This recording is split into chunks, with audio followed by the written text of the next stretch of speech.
Folks, if it ain't if it ain't the banks, it's the jobs market. And if it ain't the jobs market, then apparently now it's the government trying to knock people out, wipe them out, canceling Social Security because of this debt ceiling and debt limit crisis with Janet Yellen and U.S. Treasury. Or add on top of that, Iowa Republican congressmen or several folks in Congress pushing to remove food availability and limit purchasing power of SNAP EBT food stamp recipients. Welcome back to the channel. My name is Kevin. Please subscribe, give this video a like. I want to read you guys a comment. It says, P.S. My mom is 80. She just received notice on Thursday, that would have been 3 days ago, that her food stamp allowance will be cut in March. Sad news. Also, information that I had brought to you guys in a recent upload that at the end of February they were doing away with the added pandemic boost. So end of February, beginning of March, people are going to see less in their EBT snaps balances. Now, there is another one here that says there's not reason why the richest country in the world should be giving out food stamps or EBT. My wife is from a third world country and they have less homelessness and no food benefits. They may not be rich, but they stick together and they are happy. Government benefits make people lazy and dependent on the government. Nothing good comes from those programs. It only turns people into laziness. Lazy people. We'll go with lazy people. And no, I mean, I think that makes absolute perfect sense. We are a coddled country of people who have been conditioned to expect and feel as though they are entitled to something for nothing. But the system only breeds more laziness. And the problem with that is when the system shuts down, you have to make a choice. You have to make a call. What are you going to do? And that is where we are finding ourselves now. And this is possibly the worst time to be finding yourself in that situation with the unaffordability of literally everything out there. This one says here, the bill proposes bans on meat, bread, and cheese. Does it ban buying soda, which is the largest driver of obesity? Good question. We're sending billions to Ukraine, but we can't afford basic staples for the poor in this country. This is horrific. Oh, is it? Or is this retaliation for some of these folks abusing the system?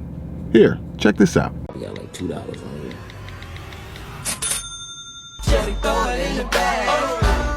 When it's on food stamps or EBT, whatever you want to call it, every year it seems to be I run into a few people that have no idea that you're able to buy plants and seeds for growing food on your EBT food stamp card.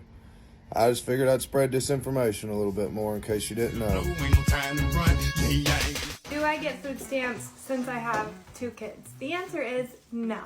In Wisconsin, the minimum wage is $7.25.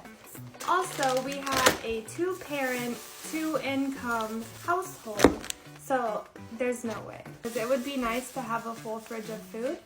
I'm grateful that we both are able to work and work very hard, but even when I was a stay-at-home mom and we did only have 1 income, they said you can't get food stamps unless you get a job.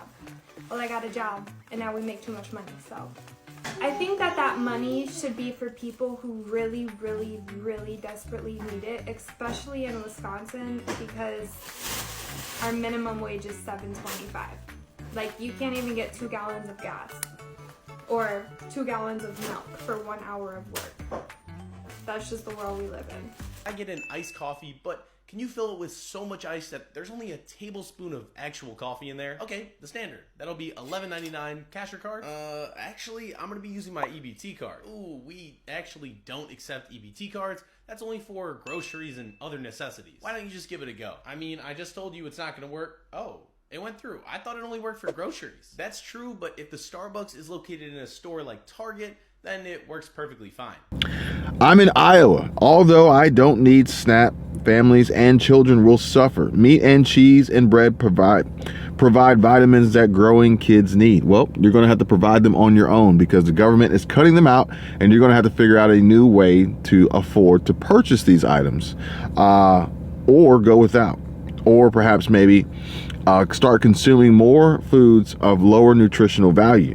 Oh yeah, and by the way, they're cutting the amount that they're going to be giving out because of the pandemic relief anyway. So just adding insult to injury. I'm not here to pour salt in anybody's wounds, but I want you guys to be aware and understand what is happening, and focus on ways to prepare yourself financially for this economic shitstorm that is brewing. Okay, the clouds are getting dark, folks. It says here that people are sick of watching people on food stamps buying steaks. They eat better than working people by far. We are sick of it. Comment below if you're sick of it. Okay, absolutely. This reply says they have 2 full carts while the working people get 2 full bags if we are lucky. Are you working class and struggling to make ends meet? Is the price of eggs and milk and chicken and groceries in general really hampering your financial budget? Comment down below.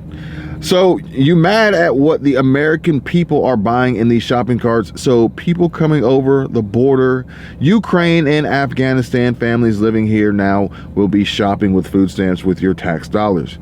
Get mad at that. So folks, I'm pulling this up from sapling.com. Sapling is a money site for people who don't money good. Go check them out. I got some more information on that too. But food stamps and being laid off, folks, Sapling says that in times of economic downturn, jobs are often cut to help companies save money. Employees who are laid off may turn to assistance from the government to help them remain stable until they find employment. And food stamp programs have income limitations, and a person who is unemployed may have to prove financial hardship and unemployment before being issued food stamps. Now, this is very important right now, because if you're not aware, we are in a recession, and the Fed is pushing to have at least 1.2 million jobs lost. But economists believe that that number is going to be closer to 2 million as we reach a 5.25% unemployment rate at the very least. And it says that the termination letter is a person who is laid off is usually given a termination letter, and the employee can use, or the ex-employee can use this letter as support for his or her request for food stamp benefits. Employees who resign or quit positions will have a more difficult time proving the need for public assistance if their monthly income is still shown to exceed the maximum amount to receive food stamps. Now, this is very important, because a lot of people who actually need them, who could really use the help and the support, won't actually qualify. And it says that income restrictions exist in the food stamp program, so you must be able to prove that your income meets the requirements of the program before the application will be accepted. Basically, you have to be on the edge of starvation before they'll help you out. And this may mean waiting several pay periods before submitting your request, or showing proof from your most current financial statement, such as a bank account, retirement account, or legal settlements. How many folks out there can go weeks without food? And if you wait several pay periods, your net and gross monthly income will likely drop to meet the requirements for the program. No way, folks. No way. Now, I understand that, when times get tough, but honestly, in my opinion, when times get tough, now is the time to really focus on solutions, like real solutions. And a government handout like food stamps and EBT is not the solution. And if you're on it, don't stay on it. Get off of it as fast as you can. This is a means to an end. This is not a lifestyle. Okay, now a lot of you guys have been asking questions, especially about the current financial and economic situation, and the distrust that I have for these banks after a lot of these recent occurrences have been happening. And I'm putting together a full video, but I wanted to give you guys a quick list of a lot of the things that are going to be in this video for those who are interested. Number one is making money, making more money. YouTube is at the top of that list for very good reasons. Consulting, affiliate, sponsors, affiliate promotion, paid promotions, freelance contracting, cash flowing assets, UGC, which is user generated content, content licensing, networking, reinvesting, business tools and assets that will produce more revenue and reduce my taxes and my adjusted income. my adjusted gross income. Comment down below if you guys want to know more about that. Also, spending less, becoming more frugal, and renegotiating a lot of these monthly expenses that are necessities but could be brought down with some savvy negotiation tactics. Budgeting, as always, knowing what's coming in and what's going out before it ever happens. Paying off debt if there is any, especially high interest debt, and in savings through diversity. The banks, I'm taking my money out of the banks, but I still have to save money, so I got a strategy for that. Cash, very important, especially as we're moving towards digital dollar and CBDC. Credit unions, a variety of business holdings, security, big deal. I don't want to lose what I got. I don't want to lose what I'm getting. Cold storage wallets, Nano Ledger X, cold storage vaults, and most importantly, folks, investing. Now, with that being said, I want to stay safe. I want to stay liquid. I got to realize and understand I don't need all this money right now. I don't need the capital right now. So I'm going to send this money out into the world so that it can bring me back more in passive income streams, ultimately earning me money while I sleep, and also providing the added diversity and protection. Now, when I'm talking about investing, I'm getting folks asking me a lot of questions like, Kevin, can you tell me more about investing? Can you tell me more about good investing options and opportunities? Well, I can share with you a lot of the things that, I know. I can share it with you a lot of the things that I do. And one of which I want to share with you, just so you guys can see, is called Forex.com. And Forex.com is, I want to show you guys this. I think you're going to really like to see this, but it's the complete Forex trading experience. And no, I'm not sponsored. But if Forex wants to hit me up, shout out, contact me, okay? But it says gold and silver, access additional exposure into unleveraged spot metals and diversify your trading. So check that out. Anybody into Forex or wants to know how to diversify their trading through Forex, hit me up, let me know. But I also want to share with you a basic guide to Forex trading. And this is from Forbes, and it says that the foreign exchange trading, also commonly called Forex trading or FX, is the global market for exchanging foreign currencies. Forex is the largest market in the world, and the trades that happen in it affect everything from the price of clothing imported from China to the amount you pay for a margarita while vacationing in Mexico. Sounds lovely. Now, what is Forex trading? At its simplest, Forex trading is similar to the currency exchange that many do while traveling abroad. A trader buys one currency and sells another, and the exchange rate constantly fluctuates based on supply and demand. And currencies are traded in the foreign exchange market, a global marketplace that's open 24 hours a day, Monday through Friday. All Forex trading is conducted over the counter, OTC, meaning there's no physical exchange as there is for stocks. And a global network of banks and other financial institutions oversee the market instead of a central exchange like the New York Stock Exchange. And it says here that a vast majority of trade activity in the Forex market occurs between institutional traders such as people who work for banks, fund managers, and multinational corporations. These traders don't necessarily intend to take physical possession of the currencies themselves. They may simply be speculating about or hedging against future exchange rate fluctuations. And it says that a Forex trader might buy US dollars and sell euros. For example, if she believes a dollar will strengthen in value and therefore be able to buy more euros in the future, meanwhile, an American company with European operations could use the Forex market as a hedge in the event that the euro weakens, meaning the value of their income earned there falls. And it also goes into discussion here about how the currencies are traded, and all the currencies are assigned a 3-letter code, much like a stock ticker symbol. And while there are more than 170 currencies worldwide, the US dollar is involved in a vast majority of Forex trading. So it's especially helpful to know its code, USD. The second most popular currency in the Forex market is the euro. The currency accepted in 19 countries in the European Union, the EU, has a code of EUR. Other major currencies in order of popularity are the Japanese yen, JPY, the British pound, GBP, the Australian dollar, AUD, the Canadian dollar, CAD, the Swiss franc, CHF, and the New Zealand dollar, NZD. All Forex trading is expressed as a combination of the two currencies being exchanged, and the following 7 currency pairs, what are known as the majors, account for about 75% of trading in the Forex market. So I'll show you that here so you guys can see it. But you know, I'm not going to go into this in great detail on this video, but I did want to share that with you guys because I've been getting questions asking about investing and other ways of producing income. And I've been talking about this on a lot of different videos, and I think now is very important to understand and realize this and pick and choose and execute on what you're going to do to increase your income and solidify your financial stability and security given the current economic inflation, recessionary measures, and climate that we're in. Jobs are being cut left and right. I believe I read that I think it was Google's cutting 12,000. I think Google's cutting 12,000. We've got layoffs left and right, and our economy as a whole is somewhat shaky, somewhat sketchy.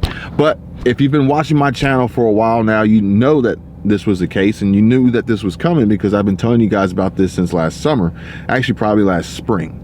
But now we are in the middle of it, we're in the thick of it, and you can either sink or you can swim.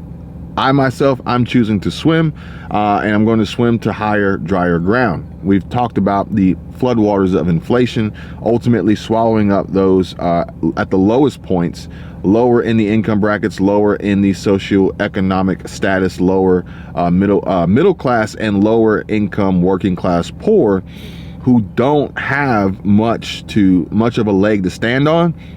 So before even experiencing any hardship, any financial hardship, any pain, any emergencies, any unexpected expenses, the sheer burden of inflation will ultimately push them to the brink of financial collapse at home. Their balance sheets will suffer.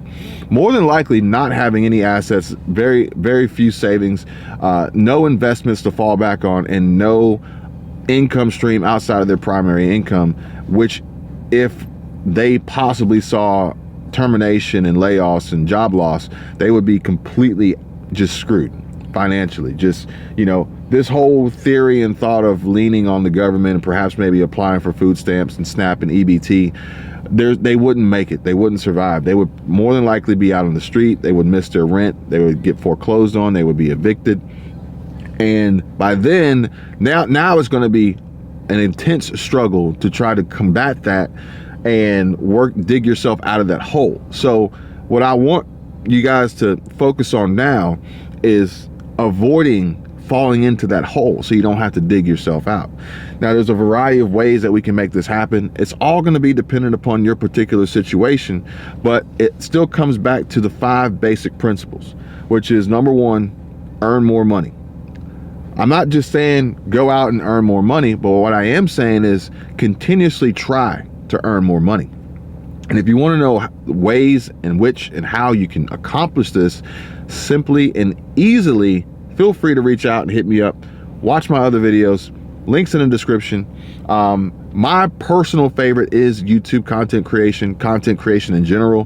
Can be monetized in so many ways, simply and easily on the side of any other income opportunity you have. So don't sleep on that. Number 2 is spend less than you make.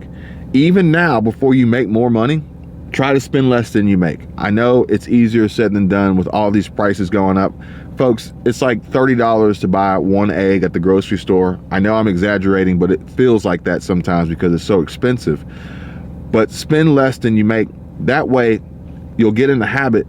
So when you do start making more money, you won't start spending more money. So we want to earn more money. We want to spend less than we make. We want to have a strong, solid budget. We want to know where the money's coming. We want to know where the money's going before it even happens.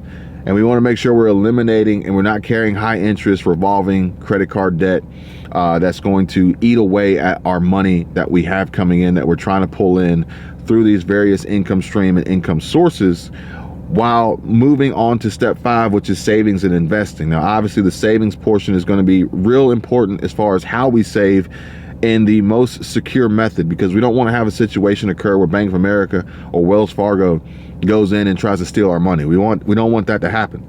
So we got to be strategic about the safety of the savings, but we need savings.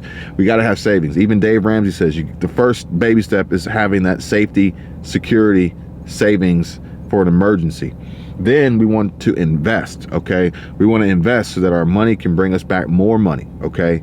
And these are the 5 basic principles. And if you guys got questions, feel free, comment down below, drop a comment, let me know. I'm discussing this on a regular basis for the folks in the network, patreon.com/Kevin247. And I also shared a link from another YouTube creator that I enjoy greatly. Several out there, but you guys may not have seen them.